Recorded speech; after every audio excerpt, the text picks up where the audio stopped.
კახეთში უკვე მეოთხე დღეა სტიქიის სალიკვიდაციო სამუშაოები 24 საათიან რეჟიმში მიმდინარეობს. სტიქიით დაზარალებული მოსახლეობის დახმარებას განაგრძობენ საქართველოს თავდაცვის სამინისტროს წარმომადგენლები. სტიქიის ზონაში შეერაღებული ძალების რეზერვისტები და საინჟინრო ბატალიონის სამხედრო მოსამსახურეებთან ერთად მთავრობის წარმომადგენლებიც იმყოფებიან. ადგილზე მუშაობას განაგრძობს სპეცტექნიკა. აქტიურად მიმდინარეობს გაწმენდითი, აღდგენითი და შენობების გადახურვითი სამუშაოები. სტიქიის შედეგების სალიკვიდაციო სამუშაოებში საქართველოს სხვადასხვა რეგიონიდან 150 კაციანი ჯგუფი ჩაერთო, ასევე ის სტუდენტებიც, რომლებიც კახეთის რეგიონში საზაფხულო დასაქმების პროექტის ფარგლებში დასაქმდნენ. მოსახლეობისთვის სასურსათო პაკეტების, შხამ ქიმიკატებისა და დიზელის საწვავების დალეგებაც გრძელდება. მოსახლეობას ბუნებრივი აირების წყალი უკვე მიეწოდება, ბრიგადები მუშაობენ დაზიანებული ელექტროგადამცემი ხაზების მოწესრიგებაზეც. რეგიონის ნაწილს ელექტრომომარაგება უკვე აღდგენილი აქვს. მე ამის გამკეთებელი ნამდვილად არ ვიყავ და დიდი მადლობელი ვარ ამით. თუ ძალიან დამეხმარნე. ჩვენ ვარ მარტვილიდან. მოვედით ეხმარებით აქ. სამოჟამით ტრაბელი კარგად. რა სამშობლოს ატარებთ? ეს სახლი გადავხსენით და ხურავთ თავიდან. სტიქიის ზონაში რჩება საქართველოს პრემიერ-მინისტრი, მთავრობის ხელმძღვანელი და საგანგებო შტაბის უფროსი სოფელ ვაჩნაძიანში სტიქიისგან დაზარალებულ წიკლაურების ოჯახს ესტუმრა. ძერმა ქარმა მათი სახლის სახურავის გარეშე დატოვა, სეწყვამ კი მოსავალი გაანადგურა. წიკლაურების ოჯახს აღდგენით სამუშაოებში სოლიდარობის ჯგუფი ეხმარება, რომლებიც საქართველოს სხვადასხვა რეგიონიდან სპეციალურად მოსახლეობის დასახმარებლად ჩამოვიდნენ. ბანო მერაბიშვილმა წიკლაურების სახლში მიმდინარე სამუშაოები დაათვალიერა, სოლიდარობის ჯგუფის წევრებსაც გაესაუბრა და დაზარალებულებს დახმარებას დაპირდა.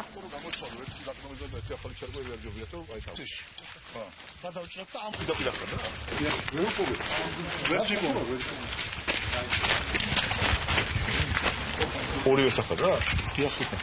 ორივე. არ დამაგრებული. დამაგრებული იყო, კოჭები იყო ჩაშენებული იმაში, კედელში. მოწვიდა და მოწვიდა თავის კოჭები, თავის დიქტით. თავის უყოლაფრით და ვერ წუყოლით. საიდან? ეს აჭარლების ბრიგადა ეს არის. ყველგან სადაც აჭარლი ბრიგადა, სადაც ყველგან კოდორში იყო, გორში ომის შემდეგ. ამას ხდება ასეთი სტიქია და ვიცით რომ სტიქია როგორია და როგორ ძნელად ხაფის. ძალიან ხალხია და როგორ ძნელია ხაფი. მეორე და შემოხვიდეთ, ხო? ხო, ისაღამოს შემოხვიდეთ. ესე პირდაპირ გადაიარა, ხო? ხო, შევიდეთ. სახში ვიყავით, დაბრუნდა. Никогда перчому. Ну, ара, газели.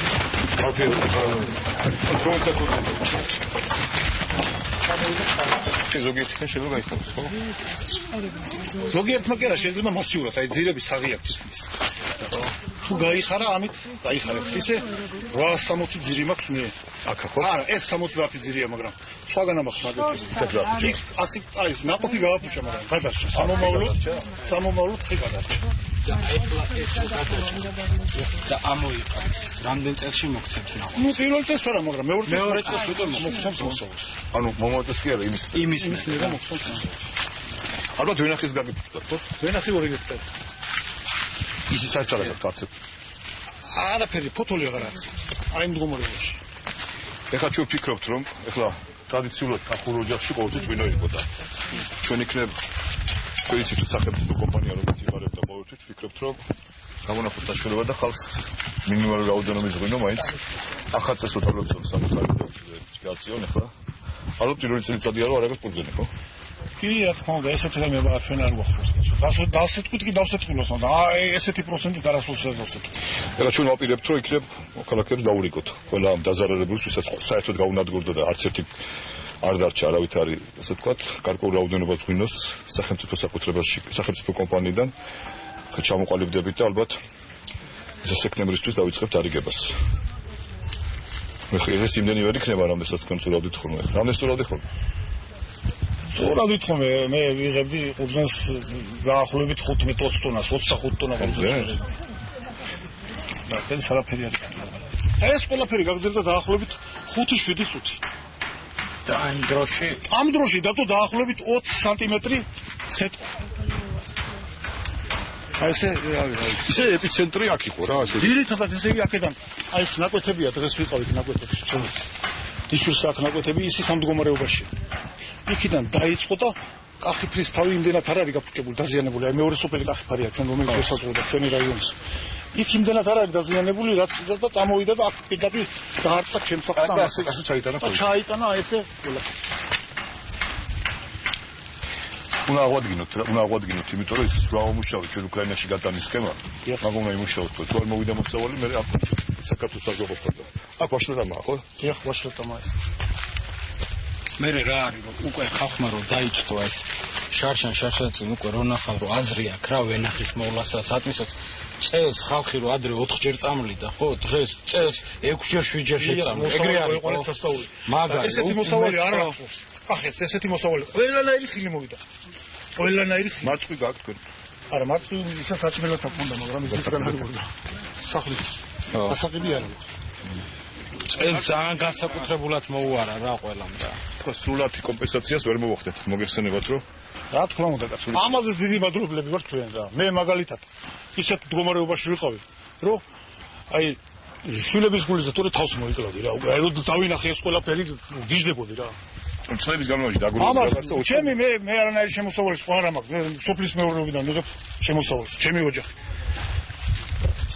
ეს ყველაფერი ხელიდან გამომეცალა უცბად წამებში და აი ეს რო ყველა ნაკეთი ასე რო ყოფილიყო არის რა სვიზავდი უკვე და რამე ნაკეთი გადაგეჭა რამე ოდნა მაინც გადარჩენით არ გადარჩა ანუ მოსავალი ხარ გაგიფუჭდა ბარო მომავალს ექნება იქ რამდენი ჰექტარი გაქვს მაქვს დაახლოებით 2 ჰექტარი მას როგორ იქნება ადრე ვიტორი კომეზობური რესპუბლიკიდან გადმოდიოდნენ და რომ დაინახეს რომ სხვა მყიდველის გამოჩნდა იმიტომ აეწია ფასი იმიტომ როცა გამოჩნდება რომ მარტო იქ არ არის წაღება და სხვაგანაც არის წაღება როცა კონკურენცია ჩნდება იმ წუთში ფასი მაღლა იწევს ჩვენ მიზანი ის კი არ არის მარტო გატანა რომ გამოჩნდება რომ ასე ვთქვათ სხვაგანაც გადის უკვე ასე ვთქვათ იმის ტყვეობაში აღარ ახარ რა კი იმათაც აუწიეს შესყიდვის ფასი თავარია რომ თქვენ ხელი არ საიქნიოთ სტიმული მოგოთით ახლიდან ცხოვრება დაგვეწყო რა მოკლედ უფლება აღარ აქვს ესე იგი ეს იმის ხო კი იმათ წავიდეთ არ უნდა გავჩერდეთ აი ხალხი წამოვიდა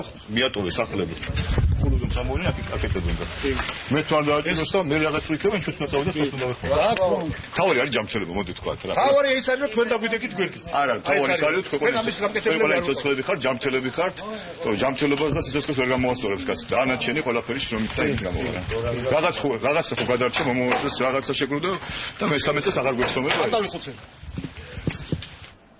სტიქით დაზარალებულ რეგიონში იმყოფება ჯანდაცვის მინისტრი ზურაბ ჭიაბერაშვილი სოფელ ვაზის უბანში კალაურსა და ვაჩხანძენში მოსახლეობა შეხვდა და ადგილზე გაეცნო როგორ მიმდინარეობს სარეაბილიტაციო სამუშაოები. მინისტრის სახურავების აღდგენის პროცესსაც გაეცნო და დაათვალიერა დასეტყილი ბაღები და ვენახები და ზარალის შესახებ ინფორმაცია მიიღო. ჭიაბერაშვილი ასევე დაინტერესდა როგორ მიმდინარეობს მოსახლეობისთვის პროდუქტის გადაცემის პროცესი. ჯანდაცვის მინისტრმა ადგილობრივებს კიდევ ერთხელ გააცნო ის გადაწყვეტილებები, რომლებიც მთავრობამ სტიქის შედეგების ლიკვიდაციისა და დაზარალებული მოსახლეობის დასახმარებლად მიიღო. არც ერთი მთავრობის წარმომადგენელი, არც ერთი ადამიანი არავის არ უზრუნია ესე ხალხს როგორც თქვენ აზროვნებთ. მე ძალიან დიდი კმაყოფილი ვარ აი ეხლა და მთავრობის და მე მოვესწარი ჯავანძეს დოცი ხო შევარნაძეს ეს ხალხს ეს ეფექტად არ უყურებს. ყველაფერს აღიწყო საკეთებელი რა არის დაზარალებული გაჭირვებაში ქვეყნებია შემოგვიტანეს შაქარი ფხვილი ზეთი მოგცეს ხამქიმიკატები დიზელის საწვავზე ტალონები მოგცეს ქვეყნებია გამოყოფილია ტრაქტორები ყველგან ბრიგადა დგას მუშაობენ უშინდლიდან მოყოლებული ზოგიერთ სახით დამთავრდა კიდევაც ეხლა თქვენ ხედავთ რომ უკვე ქვილის დარიგება ყველა სოფელში და ყველა დაზარალებულთან დაიწყო სოფლებში ორი ტომარა ფქვილი და ეხლა ცოტა ხანში წამოვა შაქარი და მერე ცოტა ხანში წამოვა ზეთი ისე რომ არც ერთ ოჯახს იმის საშიშროება რომ აი ვიღაცა უნდა დაყურო დარჩეს მაგის საშიშროება არ აკრება სტიქის ზონაში რჩებიან საპარლამენტო უმრავლესობის წევრებიც ისინი თელავსა და მის მიმდებარე სოფლებში დაზარალებულ ოჯახებს სტუმრობენ და მათ პრობლემებს ადგილზე ეცნობიან. საპარლამენტო უმრავლესობის წარმომადგენლების განცხადებით ისინი დაზარალებული ოჯახების პრობლემებს დეტალურად შეისწავლიან და შემდეგ საჭირო დახმარებას აღმოუჩენენ. უმრავლესობის წევრები თელავში მთელი დღის განმავლობაში დარჩებიან და გაეცნობიან როგორ მიმდინარეობს სტიქის სალიკვიდაციო სამუშაოები და მოსახლეობის დახმარების პროცესი. ჩვენ დეპუტატები ბუნებრივია ხალხთან ვართ, საზოგადოებასთან ვართ და ამავე დროს ვაკვირდებით და პრაქტიკულად საზედამხედველო ფუნქციას ვასრულებთ იმასთან დაკავშირებით თუ სად რა კეთდება და რა არის კიდევ გასაკეთებელი. და დღეს თვითონ თელავშიც გვიწევდა მოძრაობა მიმდებარე სოფლებში, ზოგან უკვე დაწყებულია სახურავების აღდგენა, შტაბი მუშაობს და ყველაფერი აღირიცხება, რათა მერე კომპენსაციები გაიცეს. სასურსათო პაკეტები თითოეულ დაზარალებულ ოჯახს კახეთის სოფლებში სტიქიის სალიკვიდაციო სამუშაოებთან ერთად პროდუქტების დარიგება დილიდან გრძელდება. ფქვილი, შაქარი, ზეთი და მაკარონი კახეთის 20-ზე მეტ სოფელში მოხალისეების სპეციალური მანქანით ადგილობრივების სახლებში მიაქვთ. ხელისუფლების ინფორმაციით სასურსათო დახმარებას ყველა დაზარალებული ოჯახი მიიღებს. დახმარება ავიღეთ ზეთი, 2 ბოთლი, ისა მაკარონი, 1 პაკეტი და 5 კილოგრამი შაქრის ხმელი. დიდი მადლობა. გუშინ დაურიგეთ 1500 ოჯახს ეს პროდუქტი, დღეს 4500 ოჯახს. ან ჩვენ გავაგრძელებთ ამ აქციას მანამდე, სანამ ყველა ოჯახი არ მიიღებს ამ დახმარებას. იმისთვის რომ ვენახები განადგურებას გადაურჩა სტიქიისგან დაზარალებული მოსახლეობა შხამქიმიკატებით მარაგდება ადგილობრივებმა სასოფლო-სამეურნეო სამუშაოებში მათი გამოყენება უკვე დაიწყეს. სასოფლო-სამეურნეო სამუშაოების ჩასატარებლად ტექნიკისთვის ადგილობრივებს დიზელის საწვავის ტალონებიც ურიგდებათ. როგორც სოფლის მეურნეობის სამინისტროში აცხადებენ, აგროქიმიკატები 10000 ოჯახმა უკვე მიიღო, ასევე გაცემულია 100,000 ლიტრის საწვავი. დაგვაზარდა სტიქია და დაგვეხმარა მთავრობა შხამქიმიკატები დაგვირიგეს. მეორე წლისთვის მაინც ივარგებს ვენახი. საწვავი დაგვირიგეს კიდე რომ ტრაქტორით მოვწამოთ, პატარა ვენახებს ხელით თავწამოთ, დიდ ვენახებს ტრაქტორით თავწამოთ. სოფლის მეურნეობის სამინისტრო დაგვეხმარა გვაძლევს შხამქიმიკატებს, გვაძლევს ტექნიკას, რომ შევწამოთ და იქნებ გადავაჩინოთ მომავალში მოსავალი დავაერთოთ.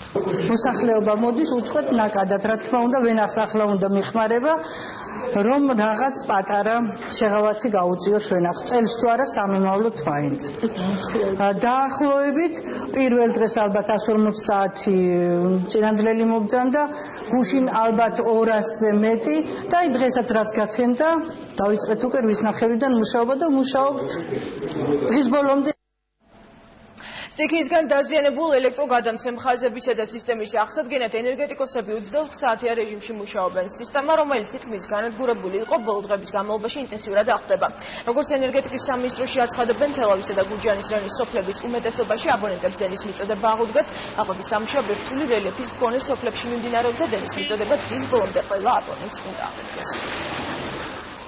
პრაქტიკულად თელავში ახლიდან კეთდება თავიდან ბოლომდე ქსელი როგორც ეგეთი აღარ არსებობდა და შესაბამისად ფართო მასშტაბიანი სამუშაოები არის გაშლილი არა მარტო თელავში, არამედ სოფლებში, თელავის რაიონის და გურჯაანის რაიონის სოფლებში და მოსახლეობა გაგებით მოედოდა სამ სიტუაციას დღე და ღამე მიდის მუშაობა.